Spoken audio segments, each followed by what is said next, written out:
Bonjour, dans cette présentation, la notion d'interférence. Pour une meilleure compréhension de cette présentation, merci de visionner au préalable celle sur les ondes progressives. Afin de découvrir la notion d'interférence, prenons l'exemple d'une corde tendue horizontalement, sur laquelle se propage une perturbation. Lorsque cette onde progressive atteint le point P, celui-ci se déplace verticalement.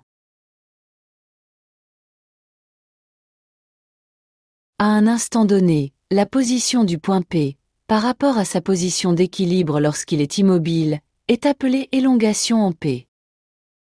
L'élongation est une grandeur algébrique, qui peut être positive ou négative, selon que la déformation du milieu se produit vers le haut ou vers le bas. Observons maintenant l'aspect de la corde, lorsque deux perturbations se propagent l'une vers l'autre, et se rencontrent au point P. Si elles ont la même forme et sont dans le même sens, la déformation du milieu en P est 2 fois plus importante que celle engendrée par chacune des ondes.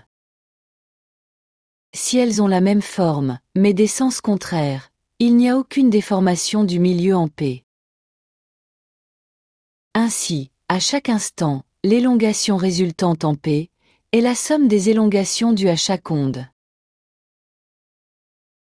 Dans tous les cas, on observe que les ondes poursuivent leur propagation, sans avoir été affectées par leur rencontre. Pour résumer, lorsque deux ondes se rencontrent en un point, elles se superposent, et l'élongation résultante en ce point est la somme des élongations dues à chaque onde, c'est le phénomène d'interférence. Après avoir interféré, les ondes poursuivent leur propagation, sans avoir été affectées par leur rencontre. Cela vous a aidé? Merci de liker cette vidéo, et de s'abonner à la chaîne.